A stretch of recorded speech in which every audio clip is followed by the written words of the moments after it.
About you, how was your meditation, Doug? It was pretty good. Um, I meditated several times during the week, and I kept trying to go back to that place that I went to when I was meditating with in the group last week. If you remember, I mentioned that I had kind of a deep Yes. experience, and so when I meditate, I try to go back there, but it so far hasn't Yes. happened. Yes. One of the things that does happen in these groups sometimes, and you saw it then, is sometimes, and I don't know what it is meditating with groups can take you deeper sometimes than you do on your own. It's like the energy of the other people supports your process, and then what happens is exactly what you have described. Then you know you can get deeper and you want to figure out how to do it on your own and repeat the experience. Right. That's good. Yes. And so And so so, that holds true even over Zoom. yes, I know that was one of the I was reluctant to do these things over Zoom because I didn't know if that same energy from the group meditation would happen, but it somehow Mhm. happens over Zoom. It's funny. So it's a way that we support each other. Okay, how about you, Cheryl? How did you do? Actually, it's been pretty good. In spite of the fact I've been missing our online sessions, I have been meditating most days, and it's been going well. That's good. Now, Daniel, how about you? Uh, what kind of background do you have, and what would you like to be able to find from a group like this? Well, in my mid 20s, I was taking a lot of Tai Chi, Taoist texts, and over time, I started moving. I got out of the habits, and I'm really just trying to ground myself much more. Um, I have dyslexia, and I struggled with English incredibly badly, and I'm struggling with Dutch incredibly badly, and it's yeah, I have a lot of trauma that's kind of surfacing. I not always able to control my emotions, and not in any manly ways per se, but I could start crying like Hmm. that, you know, and Hmm. it's like went 20 some years without dropping a tear. Besides the movie The Princess Bride, which always chokes me up, and but now, yeah, I can't turn off the phone. So it's just um, I'm just open to learning more. Really, Okay, I very good. yeah. And you know what? The basic thing we do here is practice mindfulness, Hmm. and the heart of mindfulness is just basically observing what's going on, basically with your mind, because that's where all the action is in here, not out there, and uh, just being able to see it, let it be there, and notice what's there. Notice that it's not you, Mm. and then when it goes away, let go of it. It sounds easy, right? Yeah, yeah, yeah, It's- and yeah. that's why I've worked in it for 35 years. Hmm. You know, it actually gets easier. Wonderful. Yeah. And as that happens for me, then uh, I just feel more peace and Yeah. happiness in my life every day. Well, you can tell. You can tell. Okay, Yeah. so anyway, so that's what we're up to, and Okay. generally the way we do it is we start off with short meditation session, mindfulness. I give brief instructions each time. Then I talk about whatever I'm talking about then, and what I'm trying to do here basically is just broaden the viewpoint and background of what you guys know about the meditation and what is behind the meditation.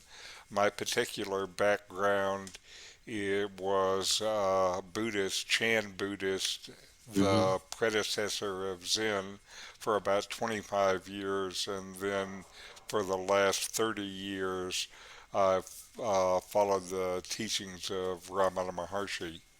Hmm. So the what I approach this group with still basically is mindfulness. Occasionally I get a little deep, right, guys? But I try to uh, keep it at things that will be useful to you, or at least I think will be Yeah. useful. And so what I think is useful, some of it are things that might be useful now, and some of it are things that might point you towards a long-term direction, because both of those are involved. So anyway, so I give a talk about whatever I'm talking about that time, and we have Mhm. some short video that I think is relevant for some reason or another, and then we have another meditation, and then we have whatever discussion we can have if appropriate, and then we say goodbye for the week. So that's what we do, Sounds great.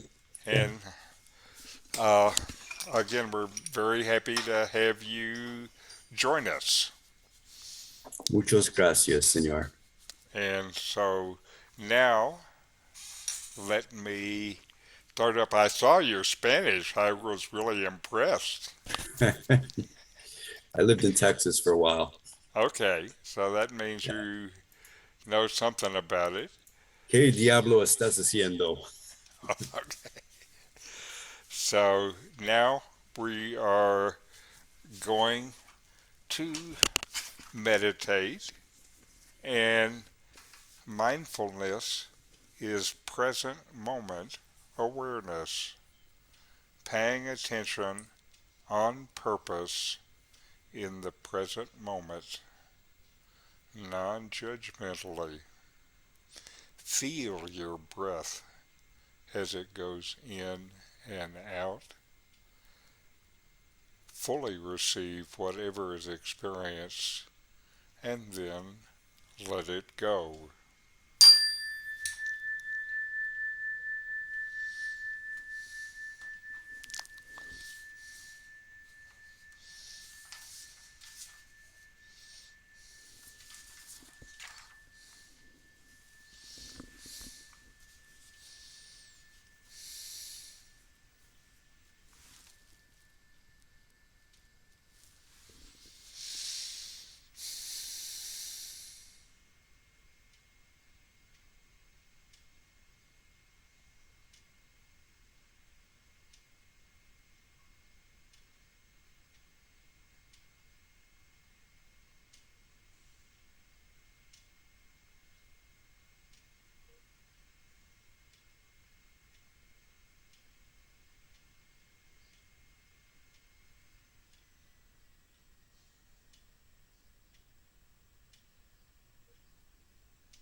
All right.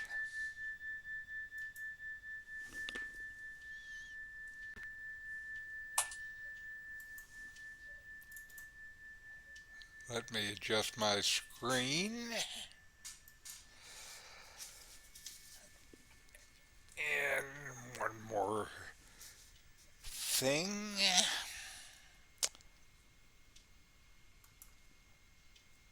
Excuse me. Okay.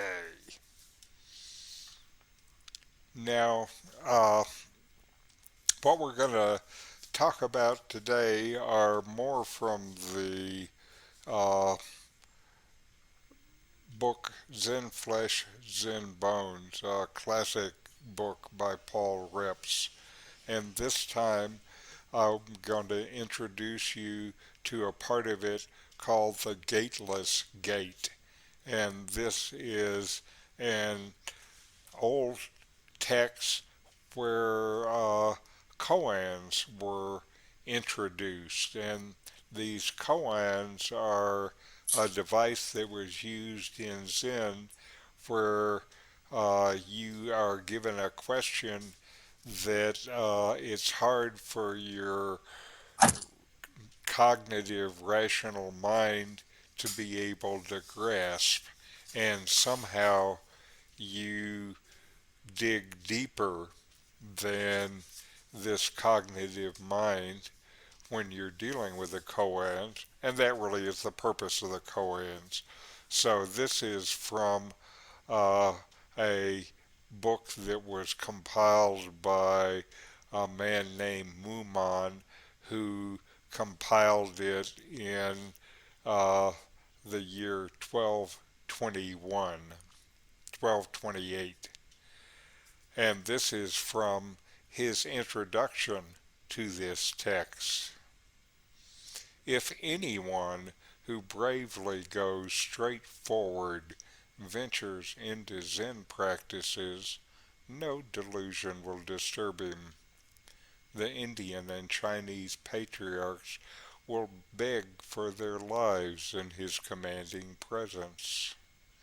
If, however, he hesitates even a moment, he is just a person that watches from a narrow window for a speeding horseman to pass by and misses everything in a wink.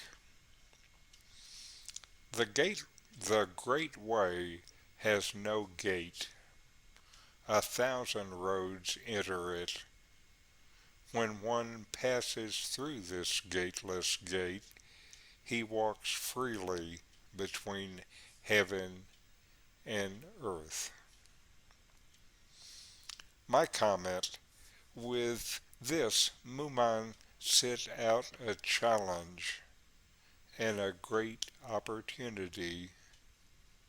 Don't hold back, though. Now, these koans were written as cases, like study cases that you might get in college. And so the first case is Nansen's ordinary mind. Joshu asked Nansen, "What is the way?" Nansen answered, "Your ordinary mind. That is the way." Joshu said, "Can it be grasped for study?" Nansen replied, "The more you pursue it, the more does it slip away." Joshu asked once more, "How can you know it is the way?" Nansen responded, "The way does not belong to knowledge, nor does it belong to non-knowledge. Knowledge is illusion. Non-knowledge is beyond discrimination. When you get to this way without doubt, you are free, like the vastness of space, an unfathomable void. So how can you explain it by yes or no. Upon hearing this, Joshu was awakened. This is Mumon's comment. So each of these cases has the case and then the comment by the compiler. And Mumon said the question Joshu asked Nansen was dissolved by a stroke. After this first enlightening experience, Joshu still must follow his practice 30 more years to exhaust that meaning. In other words, 30 more years to have this experience that is permanent, not something that comes and goes. The problem with any of these kind of experience that come is if it comes, it will go. And finally, what you're looking for is something that is always there. So this discovery, this enlightenment, this self-realization is more like noticing what has always been there than it is some transformation into something that is new. And so if you try to study it, you try to grasp it with your mind. What is being pointed to is something that is entirely experiential. It is something akin to the way that you know that you exist right now in this instant. This is not known with the senses or with thought, but it is known, and known directly, immediately. That is without a mediator, without anything between you and this knowing. It is beyond the duality of subject and object. It is non-dual. That's why there is no yes or no. It is more like yes and no. You are happy always, since there is no separation, nothing to be lost or gained. The next case is Tozan's 3 pounds of flax. A monk asked, "What is the Buddha?" Tozan answered, pointing to what was in his hand, 3 pounds of flax. Mumon's comment, Tozan's Zen is like a clam. When the two halves of the shell open, you can see the whole inside. Now tell me, what is Tozan's real insides? Just 3 pounds of flax pops up. His words are close, and yet his heart is closer. Anyone who explains this or that, yes or no, is himself the man of yes and no. My comment, when there is no separation, then there is no difference either. Then everything is it. The universe, the stars, God, 3 pounds of flax. Each is it. Where else would you find it besides here? Now we are going to have a video on koans, and I think you'll find this is interesting, and it is from a Buddhist teacher.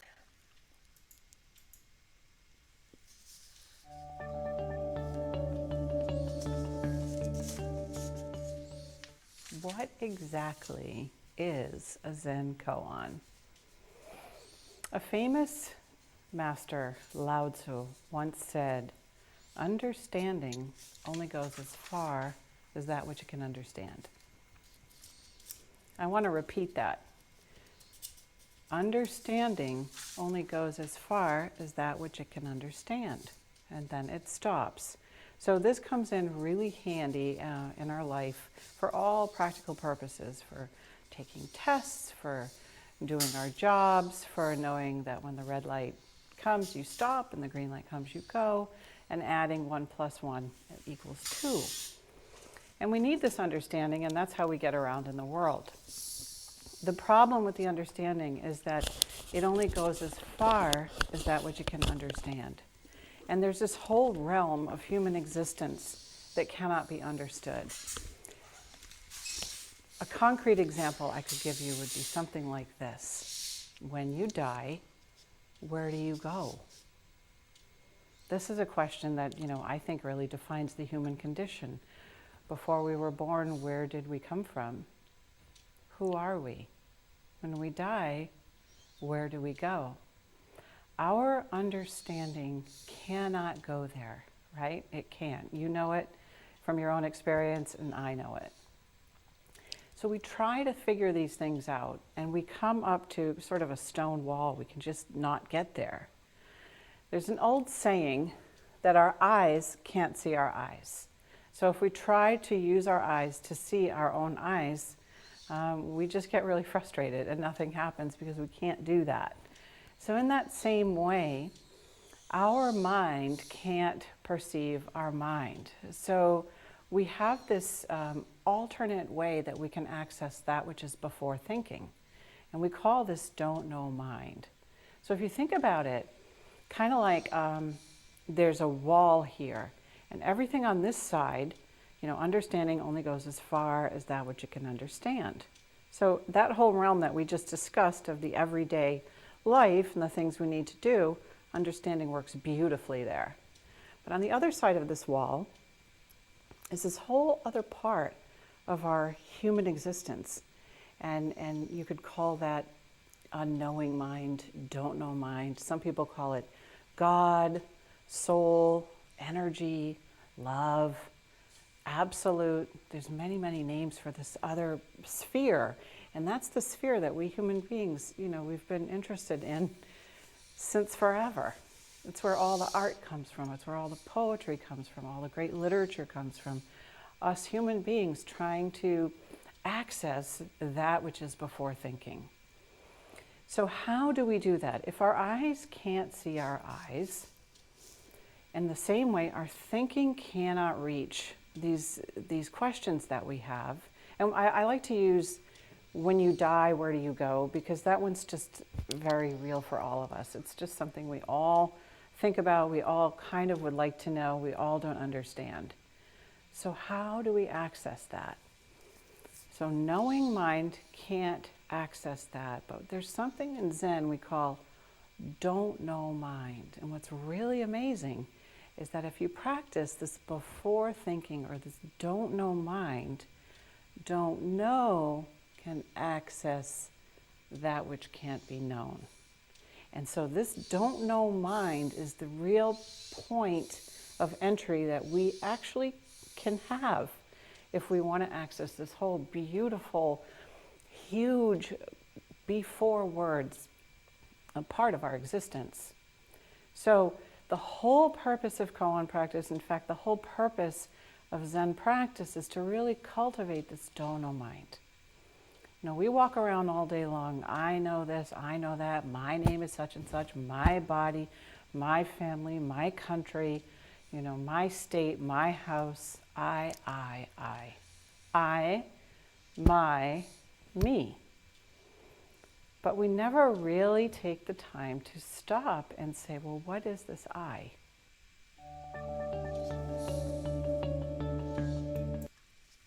Okay, and now we are going to meditate again for a few minutes. And just notice your thoughts and notice the space between two thoughts. Right there in that space between the two thoughts, in the silence between the two thoughts, notice that and stay with that. When another thought comes, just let it pass and go back into that silence.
right. And now let's close with a short chant. Om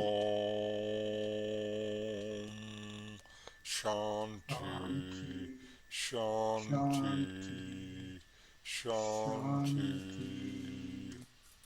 Om Om. Peace Peace Peace, Peace. peace.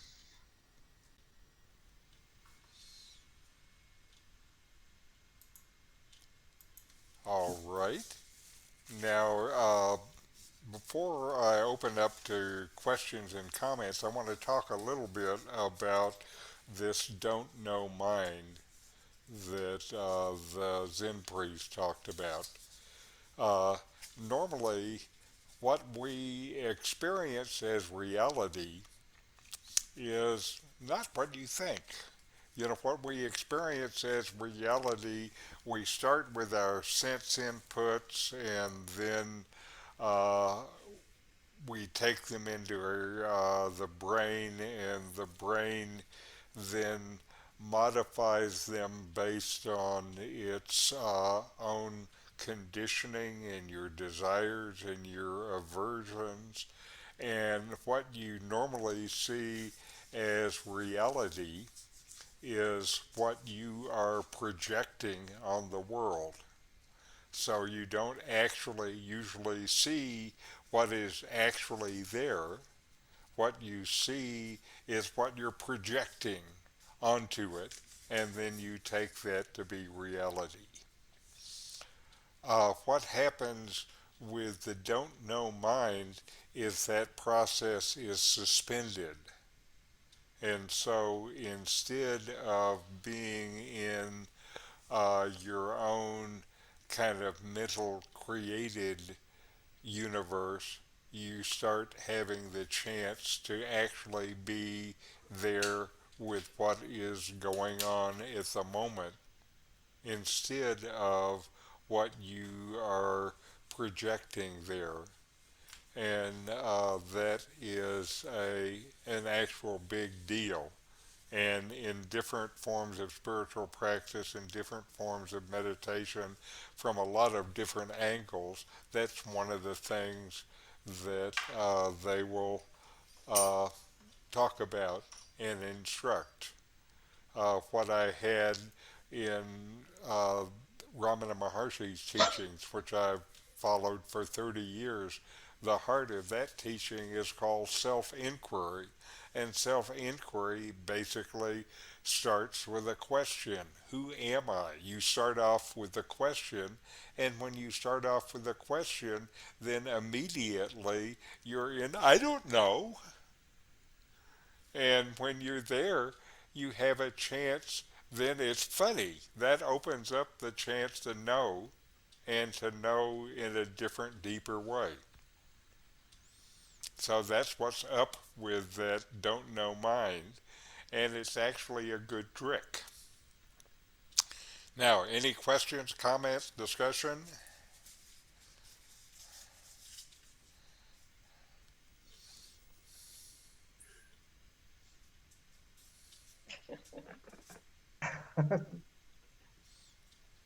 No, Okay. not right now. Okay. And again, one of the things I realized with this material I'm giving you, this is not simple material. And so one of the reasons that I presented is I really want to challenge you. With I forget what my question was now.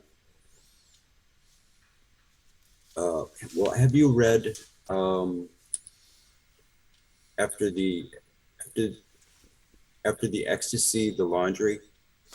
I haven't, but I certainly know the idea. Yeah, Jack Cornfield or Canfield. Yeah, Cornfield. Yeah, Yes. yeah. I get him confused with the guy that did the chicken soup for the soul. And it's not that guy, but he's a very. I really loved it, and but Uh it's huh. just so, yeah, after the ecstasy, the laundry, and and what Doug was saying about how he felt something, last time with the group, um, but it's not permanent. Even when you have these moments of, euphoria or enlightenment or whatever, you still have to take out the trash later. Well, So if it, that's what I was saying. If it comes, it goes. right, right, And what I can tell you is there is something that doesn't come and go. It's always there. That's exactly yeah, right. the And, way, so the trick is somehow noticing what is always there and you just don't see it. So it's funny. Right, That's one of the reasons they call this moment of final enlightenment the day of laughter. And it is kind of funny. I spent my life searching for this, and here it was. How come I was so stupid? I've often wondered that. the sound of one hand clapping. Can you hear? I do. There are many ways. If you did that with your Zen master, though, he wouldn't Yeah, take he it. smacked me up the head. Yeah, That's yeah, right. That's right. yeah. I didn't think you could do that through Zoom though, so I figured I had enough distance. That's right. You're safe. You're safe. I can't hit you with my stick. Yeah, yeah, yeah. No, I really enjoyed this though. Yeah, I took down a couple notes and stuff, and I probably have questions, next time. But yeah, just kind of soaking it all in this time. Okay, very good. And you're welcome. And I guess we can contact via Facebook. So we're able to do that. So if you have questions, don't Okay, sit on them. Keep okay, them going. And I'm yeah. uh, available to do anything I can do to support any of you. Uh, don't. May I ask? You've spent 30 plus years studying the teachings of I never pronounce like Ramana Rama Maharshi. Ramalama Harshi. Um, what was it about that? Because I felt very connected with Taoist text. Lao Tse, in particular, I've read the Tao Te Chang countless Hmm. times. So what was it with that had that pull for you? The first thing about it that was the most important thing, I think, is that, he was saying, whatever it is, it's not far away. It is within you. He does not talk about transformation. He talks about revelation, discovering what is always there. And for me, the idea of reaching what is always there seems a lot more accessible than reaching something that's over there. Okay, that makes The sense. Zen guys point at the moon, and Ramana says to find the moon, what you have to do is know what is real about yourself. I had trouble finding the moon. I looked at that guy's finger a lot of times and tried to look at the moon too. Yeah. Okay, that makes sense. Okay.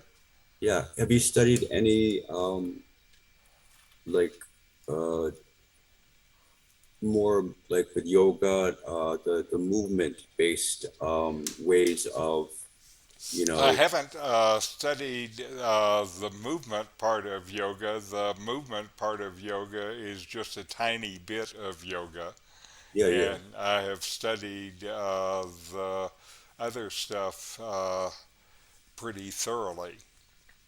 And the basis of yoga, the Patanjali Yoga Sutras, really are saying the main purport of them is doing what we're doing now, meditating and seeing what is going on within ourselves. And the asanas, there are only 2 lines in the whole Yoga Sutra that have to do with asanas. Most of it is about spiritual practice. I ask because I noticed that if I do Tai Chi for 20 minutes and then sit and meditate, Yes, I have a much better right. result. And that is still a common thing. One of the things that I have recommended is, there are different ways to prepare you for meditating. And my own experience is that meditation after preparation uh, sometimes is a lot deeper. Yeah, when I do it, Yes, yeah, yeah, yes. it's So anyway, I would say whatever kind of preparation uh, worked for you is a thing that is worth doing. Maybe it's just sitting in the same spot, having objects around you that remind you of what you're doing or why you're doing it. Something to, uh, you know, get the mind going. And I lived in India a bunch of years before I moved in Mexico, and I lived in the little town Ramana Maharshi was in. And one of the things we would do is walk up the hill a mile to his old ashram and sit there and meditate in the morning. And after that walk, the meditations were usually very good. They were among the best meditations I had. And it was like before I meditated, I was doing this stuff, and the stuff was preparing to mhm, meditate. makes sense. Thank you. Okay, so very good. If nothing else, then namaste, and we'll see you next week. Okay. Okay, thank Thank you. you. And Thank Thank you. thank you. you for joining us. Danke. Danke.